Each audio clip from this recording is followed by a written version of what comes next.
আসসালামু আলাইকুম।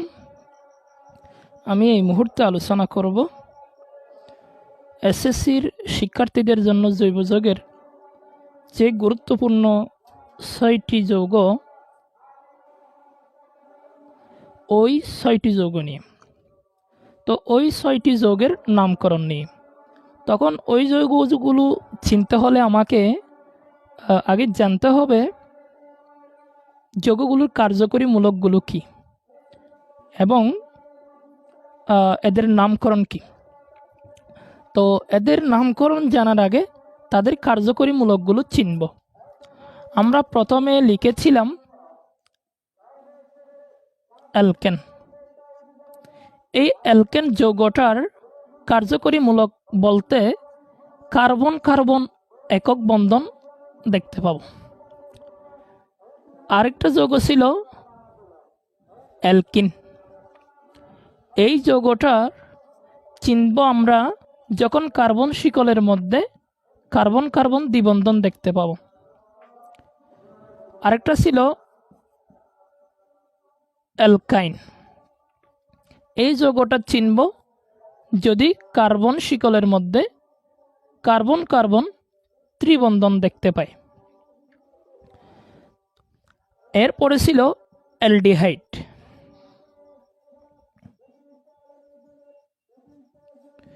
অ্যালডিহাইড আমরা চিনব যদি কার্বন শিকলের মধ্যে এই অ্যালডিহাইড মূলক দেখতে পাই। আরেকটা অ্যালকোহল। অ্যালকোহল চিনতে পারবো যদি আমরা হাইড্রোক্সিল মূলক দেখতে পাই। এরপরে আরেকটা জৈব অ্যাসিড।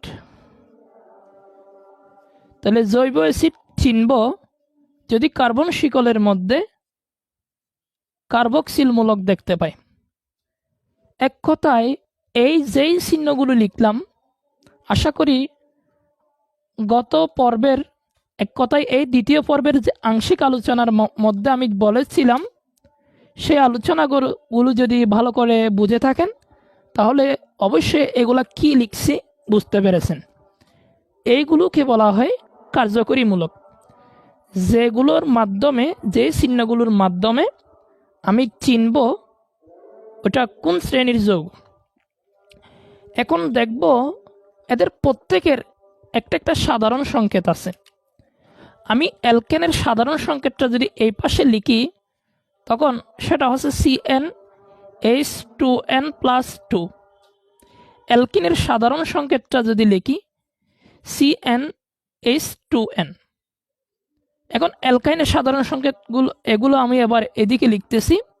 যদি অ্যালকাইনের সাধারণ সংকেত লিখতে যাই তাহলে CnH2n-2।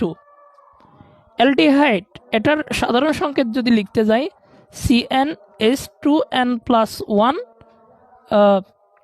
এরপরে CHO। যদি অ্যালকোহলের সাধারণ সংকেত লিখি CnH2n+1 OH। যদি জৈব অ্যাসিডের সাধারণ সংকেত লিখি CnH2n+1 COOH। মানে এইভাবে এই জিনিসগুলো দেখলে আমরা চিনতে পারবো কোনটি কোন শ্রেণীর যৌগ। বললাম তাহলে অ্যালকেন চিনব আমরা যদি পুরো কার্বন শিকলের মধ্যে একক বন্ধনই দেখতে পাই এবং অন্য কোনো চিহ্ন দেখা না যায়, অন্য কোনো যৌগ সমগোত্রীয় শ্রেণীর চিহ্ন পাওয়া না যায়, কার্যকরীমূলক দেখা না যায়।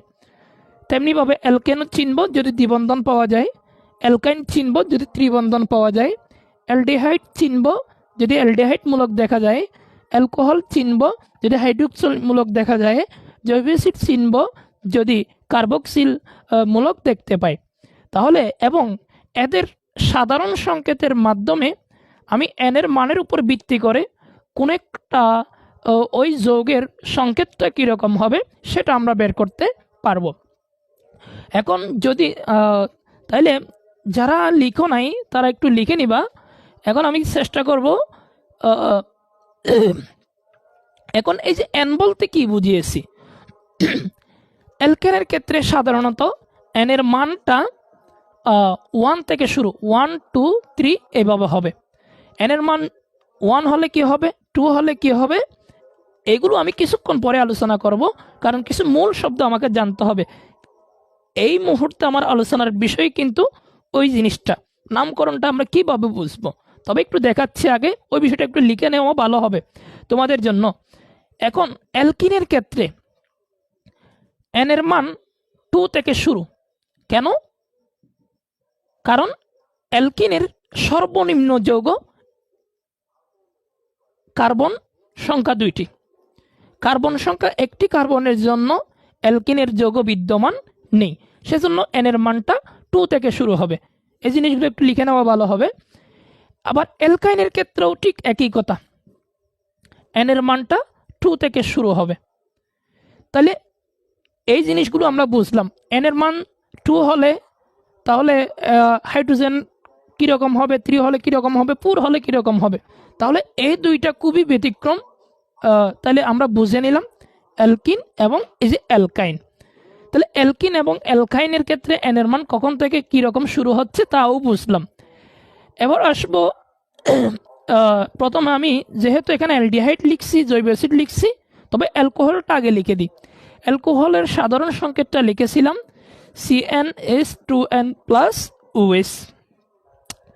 এখন এই যে এখানেও এন এর মান 1 থেকে শুরু, মানে 1 থেকে শুরু হয়ে এদিকে যেতেই থাকবে, কিন্তু ব্যতিক্রম এই দুই জায়গায়, অ্যালডিহাইড এবং জৈব অ্যাসিড।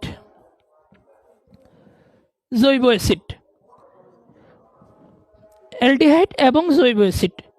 তাহলে অ্যালডিহাইডের ক্ষেত্রেও সাধারণ সংখ্যাটা ছিল CnH2n+1। তাহলে আমি লিখলাম অ্যালডিহাইড, তখন অ্যালডিহাইড মূলকটা হচ্ছে দেখি CHO। এই ক্ষেত্রে আমরা এন এর মান হবে 0 থেকে 0 1 2 এভাবে। আবার জৈব অ্যাসিডের ক্ষেত্রেও CnH2n+1 COOH। এই ক্ষেত্রেও এন এর মানটা 0 থেকে শুরু হবে। তাহলে আমরা যদি এই বিষয়গুলো জানতে পারি তাহলে আমরা নামকরণটা আমাদের জন্য সহজ হয়ে যাবে। তো শিক্ষার্থীদের উদ্দেশ্যে বলবো, আমরা যে কোনো একটা যৌগের নাম নির্ধারণ করব, কিন্তু প্রথমে কিছু শব্দ যুক্ত করতে হবে। সব যৌগের মধ্যে কিন্তু ওই শব্দগুলো যুক্ত হবে। তবে এই শব্দগুলো কার্বন সংখ্যা 1টা হলে কীরকম হবে, 2টা হলে কীরকম হবে, সেটা ভিন্ন ভিন্ন হবে। তখন আমরা ওই মূল শব্দগুলো একটু লিখব, সবাই একটু খেয়াল করবে। তাহলে এই মূল শব্দগুলো এন এর মানের উপর ভিত্তি করে বসে না, এই মূল শব্দগুলো আসলে বসে কার্বন সংখ্যার উপর ভিত্তি করে। কেন? এন এর মান অন্য জায়গায় যেখানে 0 হচ্ছে সেখানেও তো ওই মৌলটার আগে মিথ হচ্ছে, যেখানে 1 হচ্ছে সেখানেও ওই মৌলটার আগে মিথ হচ্ছে। বুঝি না আসলে বিষয়টা, একটু যখন আমরা ডিটেলস যাব তখন বুঝবে, তবে আগে থেকে একটু বলে দিলাম। তাহলে এজন্য কার্বন সংখ্যার উপর ভিত্তি করে হবে। তাইলে এখন আমি যেটা দেখাইব, যদি আমি এন এর মান এন হিসেবে দেখাই, যদি n = 1 হলে মিথ হবে, 2 হলে ইথ হবে, যদি এইরকমও বলি, তবে n বলতে আমি কার্বন সংখ্যাকে বুঝিয়েছি। তাহলে কার্বন সংখ্যা আমি n নাই বললাম, কার্বন সংখ্যা বলে লিখলাম। তাহলে কার্বন সংখ্যা যদি 1 হয় তাহলে একটা শব্দ আমাকে মনে রাখতে হবে মিথ। আমি ইংরেজিতে যদি লিখি তাহলে এইরকম হবে। n সমান যদি 2 হয় তখন বলবো আমরা ইথ। ইংরেজিতে যদি লিখি ইথ এরকম হবে। তাহলে কার্বন সংখ্যা যদি 3টা হয় তাহলে একটা শব্দ আমাকে বলতে হবে, সেটা হচ্ছে যে প্রুফ। প্রুফটা আমি এইভাবে লিখতে পারি। যদি 4 হয় তখন আমরা বলবো বিউট। বিউটটা আমরা এইভাবে লিখতে পারি। যদি 5 হয় তখন আমরা বলবো প্যান্ট। এগুলো মূল শব্দ। এক কথায় এই 6টি যৌগের ক্ষেত্রে প্রত্যেকটা যৌগের শুরুর দিকে এই শব্দগুলো প্রয়োজন হবে, এই শব্দগুলো ব্যবহার করতে হবে। তাহলে প্যান্ট আমি যদি ইংরেজিতে লিখি তাহলে প্যান্টটা এরকম। যদি 6 হয় তখন বলবো হেক্স। তাহলে হেক্সটা যদি আমি বলি আমার হেক্সটা হবে এইরকম। যদি আমরা 7 লিখি তখন হবে কি হেফট। তাহলে হেফট আমরা এভাবে লিখতে পারবো। ঠিক তেমনিভাবে আমি উপর দিকে একটু মুছে দিচ্ছি। তাহলে 7 পর্যন্ত গেলাম আমরা। যদি 8 হয় তখন বলবো অক্ট। যদি 9 হয় তখন আমরা বলবো নন। যদি 10 হয় আমরা বলবো ডেক। এই মূল শব্দগুলো যদি আমরা মনে রাখতে পারি তাহলে জৈব যৌগের নামকরণটা শেখা আমাদের জন্য সহজ হবে। শিক্ষার্থীদের উদ্দেশ্যে আমি বলি, কারণ এই নামগুলো আমাদেরকে এমনভাবে জানতে হবে যাতে বলা মাত্রই চলে আসে। এক কথায় মিথ, ইথ, প্রুফ, বিউট, প্যান্ট, হেক্স, হেফট, অক্ট, নন, ডেক এই শব্দগুলো আমাদেরকে জানতে হবে। তাহলে আচ্ছা, এগুলো জানলাম। তাহলে এগুলো জানার পরে আমরা এখন মূল নামকরণের দিকে চলে যাব। যদি অ্যালকেনের নামকরণ করতে হয় কি রকম করব, তাহলে এখন দেখব আমরা মূল নামকরণের দিকে। অ্যালকেনেরটা কীরকম হবে এবং অ্যালকিনেরটা কীরকম হবে এবং অ্যালকাইনেরটা কীরকম হবে, এখন আমরা মূল নামকরণের দিকে চলে যাব। তাহলে মূল শব্দ ছিল মিথ। তাহলে মিথের সাথে যদি আমি ANE যুক্ত করে দিই তখন কথাটা দাঁড়াবে METHANE। বাংলায় যদি লিখে দিই মিথেন, তাহলে এটার মতো করে আমরা ডেক পর্যন্ত যাইতে পারবো।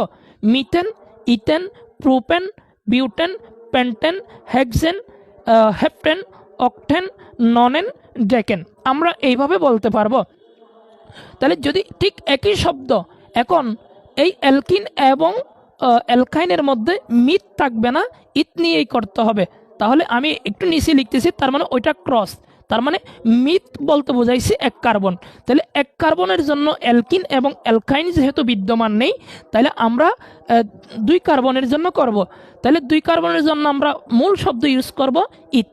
তাহলে এই ইথের সাথে যদি আমি ENE যুক্ত করে দিই তখন শব্দটা হয়ে যায় ETHENE। বাংলায় যদি লিখি ইথিন, তাহলে এটা ছিল অ্যালকেন। তাহলে মিথেন, তেমনিভাবে ইথেন এরকম চলতেই থাকবে। এটা যেহেতু অ্যালকিন, যেখানে কার্বন কার্বন দ্বিবন্ধন থাকবে, সুবিধার জন্য এদিকে একটু আমি বুঝিয়ে দিচ্ছি। কার্বন কার্বন একক বন্ধন, কার্বন কার্বন দ্বিবন্ধন, কার্বন কার্বন এই ত্রিবন্ধন। তাহলে এখন এটা হবে ইথিন। তাহলে ইথিনের নাম ইথিন অনুসারে, তাহলে যদি প্রুফ হয়, প্রুফের সাথে ENE যুক্ত হলে propyne, pentyne, hexyne, heptyne, octyne, nonyne, decyne এরকম আমরা বলবো। ঠিক তেমনিভাবে অ্যালকাইনের কথাই যখন আসবো, একই রকম অ্যালকাইনের মধ্যেও ইথের সাথে যদি আমি YNE যুক্ত করে দিই তখন বানানটা হবে এরকম YNE। তার নামটা হচ্ছে যে কি ইথাইন। তাহলে এই ইথাইনের মতো করে প্রোপাইন, বিউটাইন, পেন্টাইন, হেক্সাইন, হেফটাইন, অক্টাইন, ননাইন, ডেকাইন এইভাবে আমরা নামকরণটা করতে পারবো। আশা করি তাহলে অ্যালকেন, অ্যালকিন, অ্যালকাইন এদের নামগুলো কিভাবে করব, নামকরণগুলো কিভাবে করব, সাধারণ নামগুলো আমরা কিভাবে উচ্চারণ করব, কিভাবে শিখব আমরা, তাইলে ওইগুলো বুঝতে পারলাম। তাহলে এখন আমরা দেখব আর বাকি 3টা যৌগ। একটা হচ্ছে অ্যালকোহল, আরেকটা অ্যালডিহাইড এবং জৈব অ্যাসিড। যদি আমি অ্যালকোহলের কথা বলি, তাহলে অ্যালকোহল হচ্ছে কোনটা, যেখানে হাইড্রোক্সিল মূলক যুক্ত থাকবে। অ্যালডিহাইড হচ্ছে কোনটা, যেখানে অ্যালডিহাইড মূলক থাকবে। তাহলে অ্যালডিহাইড মূলকটা হচ্ছে CHO। আর জৈব অ্যাসিডের কাজ হচ্ছে কোনটা, জৈব অ্যাসিড হচ্ছে যেখানে কার্বক্সিল মূলক যুক্ত থাকবে। তাহলে কার্বক্সিল মূলক যুক্ত থাকবে, সেটা হচ্ছে COOH মূলক। তাহলে এটা হচ্ছে জৈব অ্যাসিড। তাহলে শিক্ষার্থীদের উদ্দেশ্যে বলতেছি, এই অ্যালকোহল, অ্যালডিহাইড এবং জৈব অ্যাসিড এগুলোর নাম হবে কিন্তু মিথেন থেকে বলতে আমি অ্যালকেন শ্রেণীর নাম যেগুলো করেছিলাম, মানে মিথ, ইথ এই শব্দগুলো লাগিয়ে, তাহলে মিথেন, ইথেন, প্রোপেন,